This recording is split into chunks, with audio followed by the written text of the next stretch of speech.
naik berkuasa, kita hancurkan minoritas di Banda Aceh ini, nggak boleh. Ini masalah. Anda membela Islam dengan cara membuat pertikaian agama, ini yang jadi masalah. Ini yang tidak kita inginkan.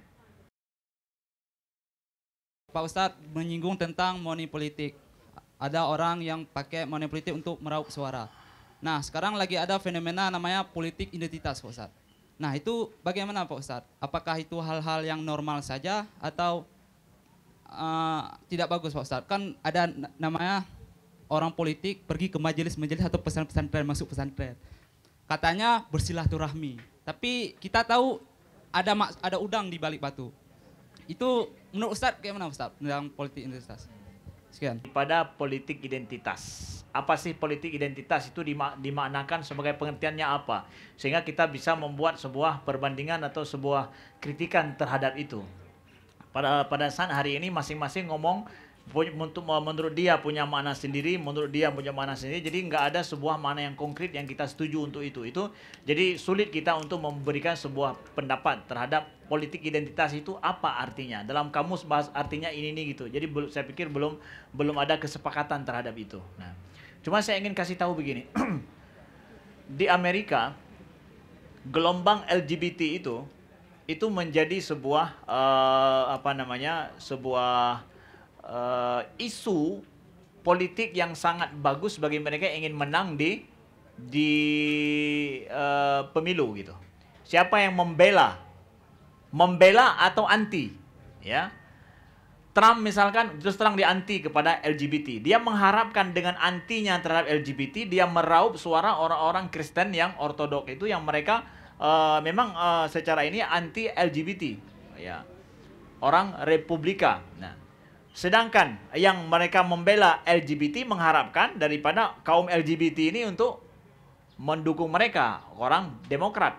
Nah, jadi pokoknya isu LGBT ini menjadi isu sangat menguntungkan bagi kedua belah pihak. Ya. Jadi masing-masing ngomonglah masalah LGBT membela atau tidak gitu.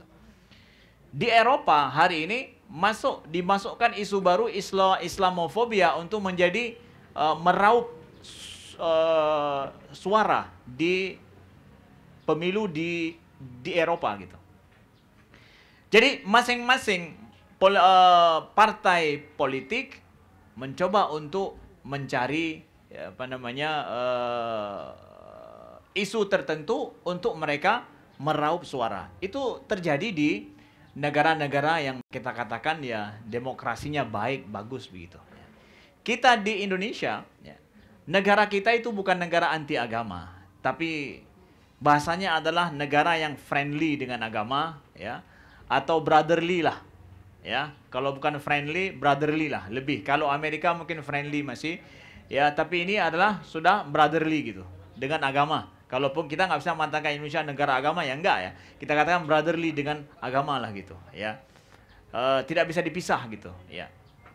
Jadi kalau seandainya ada orang yang dalam hal ini dalam politik, ya, mengurus urusan masalah agama, isu agama yang isu agama dalam artian bahwa yang membela hak-hak orang yang meyakini agama tertentu dalam politik mereka, kita pikir adalah itu suatu hal yang wajar. Misalkan orang-orang Islam butuh apa, butuh ini, maka mereka membela untuk naik itu dengan membawa kemaslahatan umat Islam. Begitu juga kawan kita misalkan daripada orang Kristen ada hal yang perlu dibela ataupun diberikan haknya dengan itu, sehingga dalam kampanye nanti mereka bisa mewacanakan itu. Contoh misalkan, karena negara kita negara yang brotherly dengan agama, maka sah saja kalau seandainya secara teori ya, sah saja kalau seandainya ada orang yang naik berkuasa dalam politik tertentu ingin membela hak-hak orang yang memang